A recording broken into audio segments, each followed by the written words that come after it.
Hey guys, me here again, and this time I'm going to be reviewing Wildefire by Karsten Knight. I love this book. I rated it a 9 out of 10. It's, the genre's mythology has all these, gods from, different things, like the Polynesian goddesses, Japanese, Egyptian, Norse, and Zulu. And it's just so awesome. I loved it, to be totally honest with you. This will be a spoiler review, so brace yourselves if you are going to go along and watch this. But for those who have read the book or read the series, tell me what you thought about it. Down in the comments below. On to the synopsis. Every flame begins with a spark. Blackwood Academy was supposed to be a fresh start for Ashleen Wild, a secluded boarding school deep in the heart of California's redwood forests. 3,000 miles from her old life, it sounded like the new beginning she needed after an act of unspeakable violence left a girl in her hometown dead. But Blackwood is far from the peaceful haven Ashleen was looking for, because terrifying supernatural beasts roam the forest around the campus. Because the murderer from Ashleen's hometown, her own sister, has followed her across the country. Because a group of reincarnated gods and goddesses have been mysteriously summoned to Blackwood, and Ashleen's one of them. So, in the beginning, Ash, aka Ashleen, gets into a fight with this girl at her old high school. She's currently a sophomore. And so things go wrong. Her sister Eve gets involved with the fight and kills the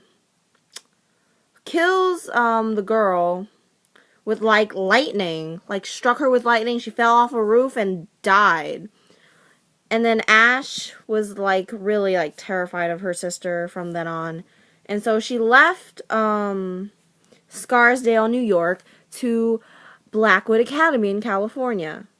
So there she thought she would have a new start, but things start to get a little after this one attempted kidnapping of a girl, of this blind freshman named Serena, who is apparently a siren. It brought together these 5 kids from the academy: Rolf, Ade, Ash, Raja, and Lily. All 5 of them are gods and goddesses. So Serena tells them who they are, delves into their memories to pull out the memories of what they the weirdness that their abilities. Raja is apparently the goddess Isis, goddess of the dead, the Egyptian goddess. Ade, he's a guy, by the way. Ade is the Zulu thunder god. I forget his name. Rolf is the Nordic god named Boulder. The Norse god of light, Boulder. Lily is the Japanese goddess of the blossom. I forget the name. And then they find out later on that Ash is Pele, the Polynesian goddess of volcanoes. Because they didn't find out right away with the others, because on her scroll that had instructions of what they had to do, the 5 of them, because each of the other 4 had their names, their divine names, and Ash's didn't have her name on her, so she didn't know who she was until she started pulling the pieces together and found out who she was. So each of the scrolls has an instruction for the 5 of them to do, and they can't tell each other what the instructions were. But you find out 2 of the instructions, and as the book goes on, a lot of drama plays out with Eve coming into the picture, trying to get Ash to run away with her to Vancouver to meet this guy named Blink. Because he is apparently a god who has like gathered up all these other gods and goddesses, trying to keep their keep themselves like alive and immortal, because because all of them as gods and goddesses, they keep reincarnating, and they like forget all their lives before. But now, as they keep reincarnating, there are fewer and fewer of them that are coming back. So Eve was all like, Eve wanted to keep reincarnating, but she wanted to remember her past lives as she reincarnates again. So that's what Blink was gonna help her with, and with all the other gods and goddesses. And Ash didn't want anything a part of that, and the three others, because Lily wanted more, and so she turned like all dark and evil and went over to Eve's side. And then there's this guy named Colt who Ash meets, and don't get me wrong, Colt's a good guy, but it's like there's just something there, and you just know something's there. So don't push him off yet just because you guys think he's mortal, because he's not. But going on with the story, a lot of shit happens, excuse my French. And so, a love triangle plays out between Raja, Rolf, and Lily. Lily loves Rolf. Rolf and Raja love each other. And blah, blah, blah. And that just becomes their downfall right there, because Lily ends up murdering Rolf, spearing him through the heart with a mistletoe spear. And so he dies. Which I like. I really did like Rolf though. So I was like really sad and cried a little bit.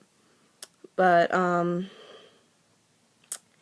he died, and Eve was like taken away by these big monster things called cloaks, who are big black monsters with like one blue flame eye. So it was like weird. And so, while they, like, mourn his death, Lily gets aged to, like, 45 years old, because Raja, being the goddess of, like, death, Isis, she was, like, she touched Lily and aged her. So that was, like, really cool. I think that's a cool power, to be honest with you. But, Rolf dying was really devastating. Like, he was only introduced in this book, and he dies in this book. I just really thought that was sad. He should be, like, resurrected in the next book or something. I want him back. I really do. But, surprise, surprise, they find out that Raja is pregnant with Rolf's child. Just putting that out there. And apparently, in the end, apparently Colt, the so seemingly normal guy from before, is actually Blink, and he's a god named something or other. Let me go back to the page. His name is Kokopelli. I have no idea which god that is. I'm sorry, but he's the god named Kokopelli, and she was just like, that's just how it ends. It's like a cliffhanger, and she's like, I would have been shocked to know that if my sister was like following under you and she was like torturing you and shit, and then she dies because of you, and I'm like together with you, I would slug him, to be totally honest with you. I would totally like just slug him. But that's all I have to say about this book. It was really, really good. A 9 out of 10. I can't wait to read Embers and Echoes, because my friend's gonna totally let me borrow it. So that's all I have to say for Wildefire. The next book I'm going to be reading is Miss Peregrine's Home for Peculiar Children.